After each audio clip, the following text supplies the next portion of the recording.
నువ్వు, నేను, అలాగే అందరూ ప్రజెంట్ ప్రపంచంలో బతకాలి అంటే మనం 2 విషయాలు గుర్తుపెట్టుకోవాలి. అందులో నెంబర్ 1, ఒకడు నీకు ఫ్రీగా చాక్లెట్ ఇస్తుంటే దాన్ని వద్దని విసిరికొట్టాలి. కాదని తిన్నావా, ఆ చాక్లెట్ మొత్తం వాడి మలంతో నిండి ఉంటుంది. కాకపోతే నెంబర్ 2, అన్నింటినీ చాలా ఈజీగా మర్చిపోవాలి. ఎందుకంటే ఈ ప్రపంచంలో అత్యంత ఆనందకరమైన జీవి ఏంటో తెలుసా? Gold fish. దానికి ఏ విషయమైనా 10 సెకండ్లు గుర్తుంటుంది. సో నువ్వు కూడా హ్యాపీగా ఉండాలంటే నువ్వు ఒక గోల్డ్ ఫిష్ మారక తప్పదు.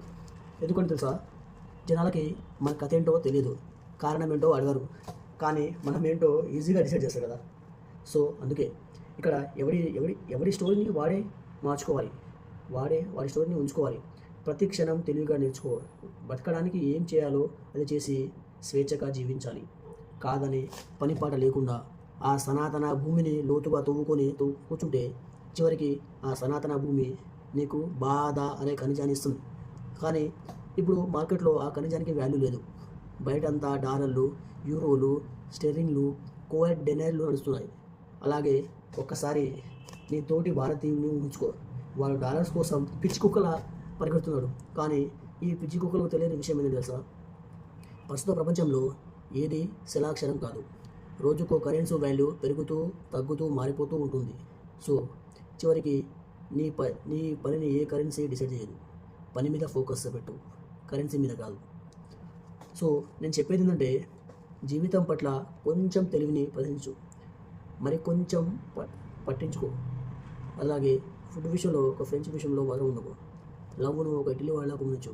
బిజినెస్ విషయంలో ఒక స్విట్జర్లాండ్ విషయంలో న్యూట్రల్గా ఉండు. శుభ్రత విషయంలో ఒక జంబ్రీసి తలిసేలా.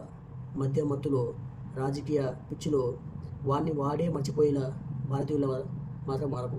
ఎందుకంటే వీడు ఖలీల్ జిబ్రాన్ చెప్పినట్లు చీమ అంటాడు. వాడు చూసిందే వాడి ప్రపంచం. ఒక మనిషి ఎండలో పడుకున్నాడు. ఆ మనిషి ముక్కు మీద 3 చీమలు కూర్చున్నాయి. వాడి జాతి ప్రకారం నమస్కారం పెట్టుకొని ఆ తర్వాత మొదలు పెట్టుకునేది. మొదటి చీమ అంది, ఈ కొండలు, మైదానాలు నాకు తెలిసిన వాటి కంటే మరీ బిల్లుగా ఉన్నాయి. ఇక్కడ రోజంతా వెతికిన ఒక్క ముక్క కూడా దొరకలేదంటది. అలాగే రెండో చీమ, ఇప్పుడు నాకు ఏమీ కనిపించలేదు, ప్రతి మూల ప్రతి దుక్కు వెతికాను, బహుశా మా పెద్దలు చెప్పిన ఇసుక నెల ఇదేనేమో, ఇక్కడ ఏమీ పండకపోవచ్చు అనుకుంది. ఇక మూడవ చీమి తలెత్తి, ఫ్రెండ్స్, మనం ప్రజెంట్ ఒక పెద్ద చీమ ముక్కుమై నిల్చొని ఉన్నాం. ఇది చాలా పెద్దది, బలం కలది. దాని పక్కన మనం నడవలేకపోవచ్చు. దాని నీడ పెద్దదే ఉండొచ్చు. బహుశా దాన్ని మనం చూడకపోవచ్చు. అలా మూడో చీమ మాట్లాడింది. మిగతా 2 చీమలు ఒకదానిని చూసి మరొకటి నవ్వుకున్నాయి. ఇంతలో ఆ మనిషి నిద్రలో చేయి లేపి ముక్కు కొక్కున్నాడు. దాంతో 3 చీమలు నలిగి చనిపోయాయి. తెలుసా? ఇలా ఉంటుంది కథ.